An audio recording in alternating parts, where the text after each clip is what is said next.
Vande Mataram, my dear student. Today we have to start our new chapter. Chapter number 9. Reproduction in Animals. Part 3. New topic. Fertilization. The first step in the process of reproduction is the fusion of a sperm and an ovum. Reproduction की process में first step sperm and ovum का fusion ही है, उसका joint ही है. When sperms come in contact with an egg, one of the sperms may fuse with the egg. जब sperms जो होते हैं वो एग के कांटेक्ट में आते हैं, तो जब वन स्पर्म्स जो होते हैं वो एग के साथ क्या हो जाते हैं, जॉइंट हो जाते हैं. Such fusion of the egg and the sperm is called fertilisation. Figure number 9.5. तो एग एंड स्पर्म का फ्यूजन जो होता है, जॉइंट जो होता है, तो उसको क्या कहते हैं, फर्टिलाइजेशन कहते हैं.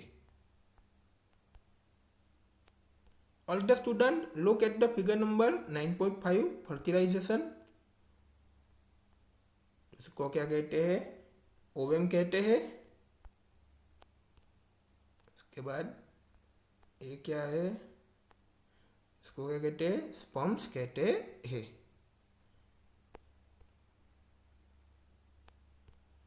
During fertilisation the nuclei of the sperm and the egg fuse to from a single nucleus. तो फर्टिलाइजेशन के during sperm of the nuclear and egg जो है वो एक दूसरे का जॉइंट हो गए, क्या बन जाते हैं, जॉइंट हो गए सिंगल न्यूक्लियस बनते हैं. This result in the formation of the fertilize egg और जाइगोट. Figure number 9.6. तो रिजल्ट में क्या होता है, जाइगोट का फॉर्मेशन होता है. All the student look at the figure number 9.6 zygote. Zygote का मीनिंग होता है युग्मनज. तो उसमें क्या है, क्या कहते हैं, फ्यूजिंग न्यूक्लियाई कहते हैं. Okay. Did you know that the zygote is the beginning of the new individual. तो क्या आपको पता है जाइगोट न्यू इंडिविजुअल का बिगिनिंग है.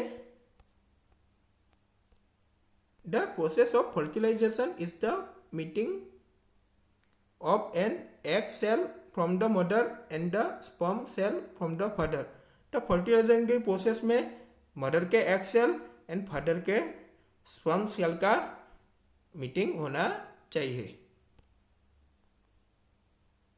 So the new individual inherits some characteristics from the mother and some from the father. तो जो new organism inherit होता है तो उसमें सम लक्षण मदर के एंड सम लक्षण फादर के होते हैं. लुक एट योर ब्रदर और सिस्टर. तो आपके ब्रदर और सिस्टर को आपको लुक करना है. See you if you can recognise some character in them similar to those of your mother और योर फादर. तो अब उसके लुक किया है तो उसमें जो सम कैरेक्टर जो होते हैं वो आपके मदर और आपके फादर में के वो सिमिलर होते हैं. कि आपके मदर के भी सम कैरेक्टर होते हैं, आपके फादर के भी सम कैरेक्टर उसमें सिमिलर होते हैं. Fertilisation which take place inside the female body is called internal fertilisation.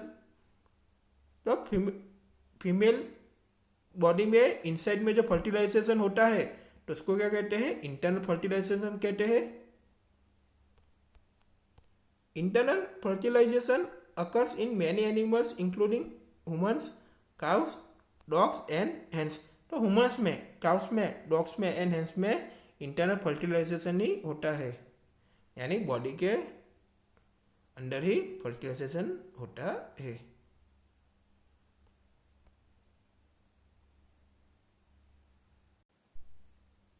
Have you heard of test tube babies? Bojo and Paheli's teacher once told them in the class that in some women oviducts are blocked. तो बोजो and पहेली के teacher ने class में एक दिन कहा कि सम वुमेन के ओविडस जो होते हैं वो ब्लॉक्ड होते हैं. These women are unable to bear babies because sperms cannot reach the egg for fertilization. तो ये जो वुमेन होती है वो बेबीज को बॉर्न नहीं दे सकती बिकॉज फर्टिलाइजेशन के लिए जो स्पर्म्स जो है वो एग के पास पहुंच ही नहीं रहे हैं. In such cases doctor collect freshly released egg and sperms and keep them together for a few hours for IVF or in vitro fertilization. तो इन सच केसेस में डॉक्टर जो होते हैं वो freshly release egg and sperms को collect करते हैं और फ्यू आवर्स के लिए उनको एक साथ रखते हैं. तो उसको क्या कहते हैं? IVF कहते हैं और इन विट्रो फर्टिलाइजेशन भी कहते हैं. In case fertilization occurs, the zygote is allowed to develop for about a week and then it is placed in the mother's uterus.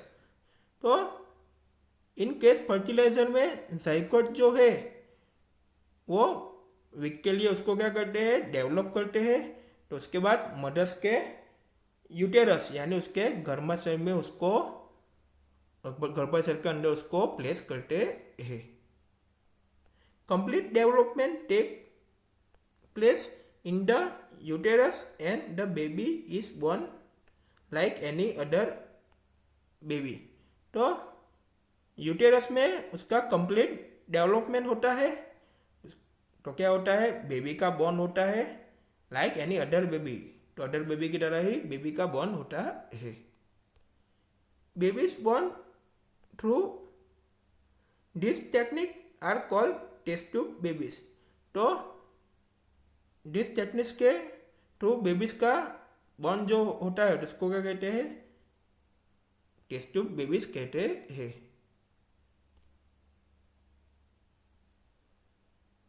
This term is actually misleading because babies cannot grow in test tubes. तो test tube में babies का grow होता ही नहीं है. You will be surprised to know that in many animals fertilization take place outside the body of the female.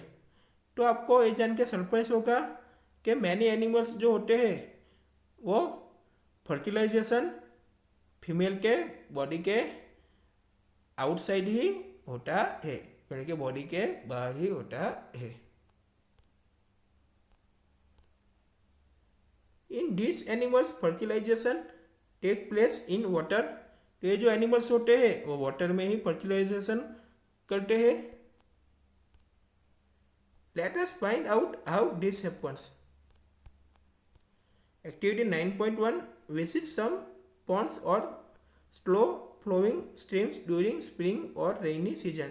तो spring और rainy season के during Pond's और स्लो फ्लोइंग स्ट्रीम को विजिट करना है.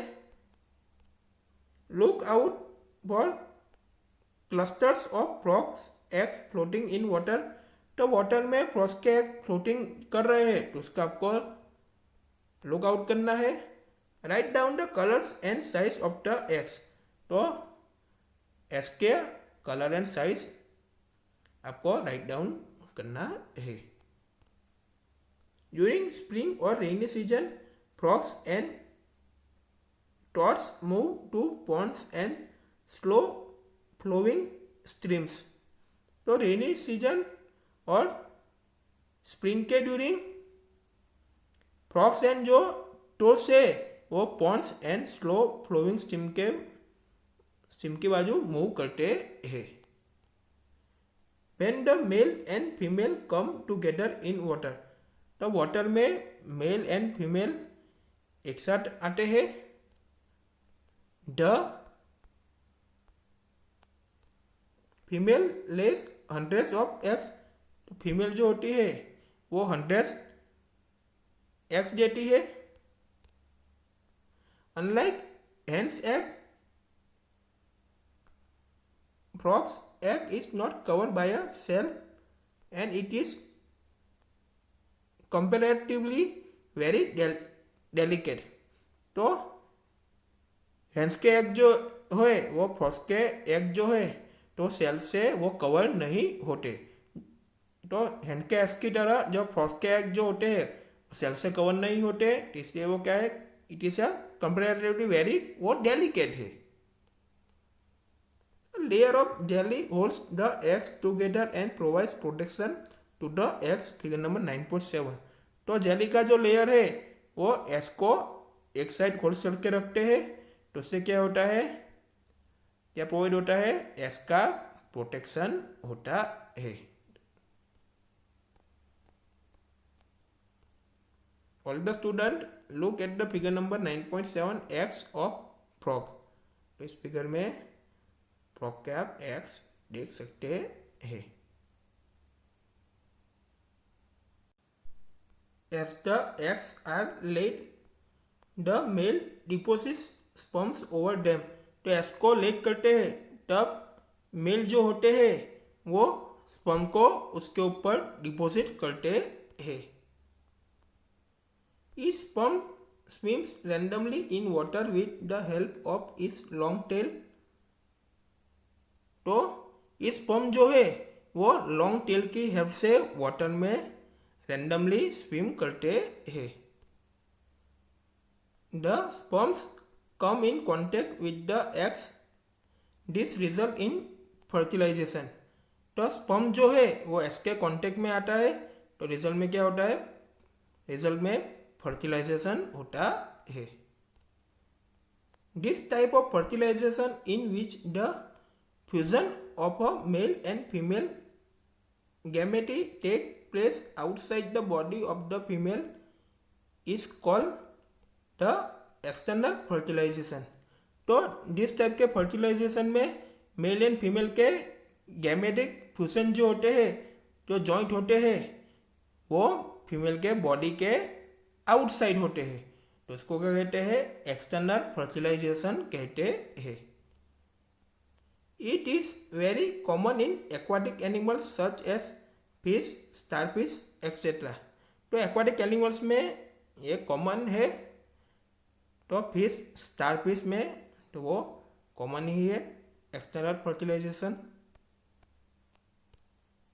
Why do fish and frogs lay eggs in hundreds wherever a hen lays only one egg at a time. तो fish and frog जो होते हैं वो 100 एग्स देते हैं, तो हैन जो होते हैं तो उस टाइम पे 1 ही एग्स देते हैं। दो दिस एनिमल्स ले hundreds of eggs and release millions of sperms, all the eggs do not get fertilized and develop into the new individuals। तो एनिमल्स जो होते हैं वो 100 of eggs and release million of the sperm को release करते हैं।